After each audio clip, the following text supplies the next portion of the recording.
The Way of the Dragon, or also known as Way of Dragon, or Return of the Dragon if you are in the United States, is a 1972 Hong Kong martial arts action comedy film written and produced and even directed by Bruce Lee, who is also the main star of the film.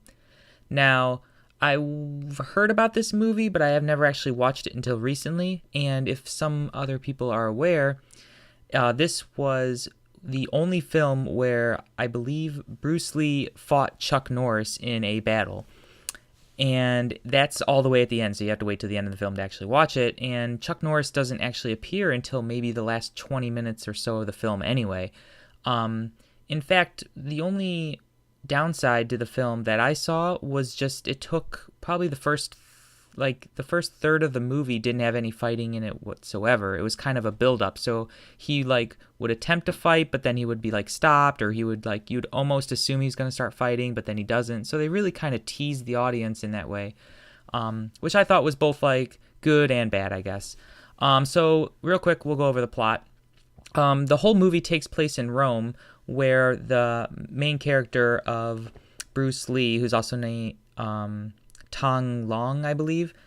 He's a martial artist that got sent to Rome to assist with somebody that his uncle knew, or somebody that owns a Chinese restaurant in Rome, and they're getting bullied by a syndicate or a crime lord, and they're trying to purchase the land for whatever reasons. I don't think they really specified, but they basically wanted the restaurant, and they were attacking them and kind of doing bad things. So Tang Lung, or I'll just call him Bruce Lee, because it's much easier, basically gets into some scuffles with the henchmen, and it kind of goes back and forth with him trying to train some of the other men. There's a little bit of comedy involved, especially in the first third. It was kind of very hit and miss.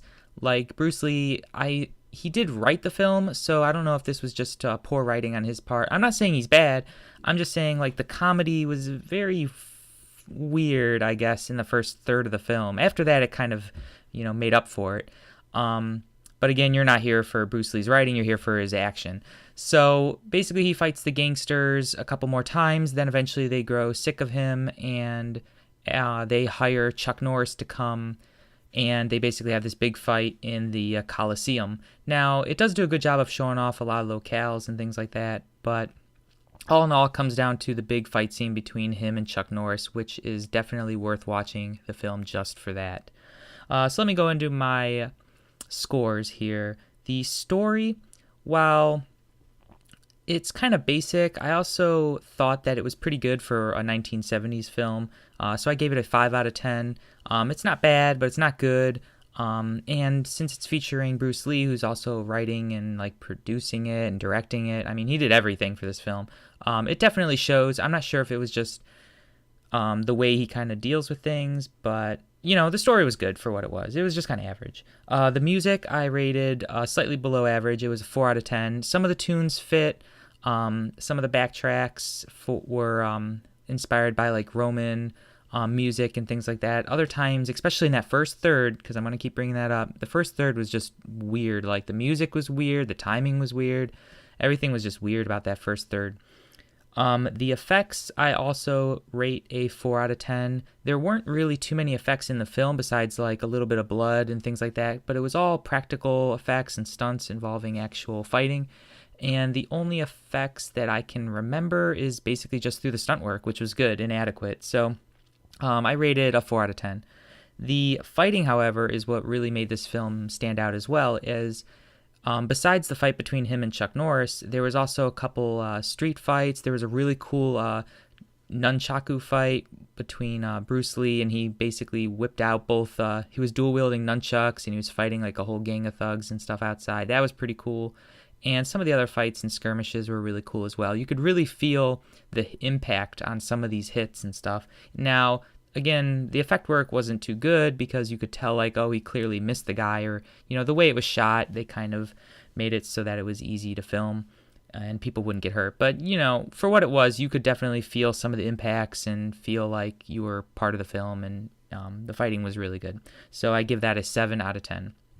That gives me an overall score of a 6 out of 10, And the only reason why I didn't rate it, well, I was going to rate it a 5 out of 10, but because of that Chuck Norris fight at the end, that really increased it a whole point. I'd feel if you are a Bruce Lee fan, watch the film. If you're a Chuck Norris fan, watch the film. Otherwise, you could probably just find the fight scene like online or something like that and avoid the rest of the film. Not that it was bad, but there was probably better out there. And as far as my first Bruce Lee film that I'm reviewing for this show, it's kind of like above average. Check it out if you are into it, and I'll see you guys next time.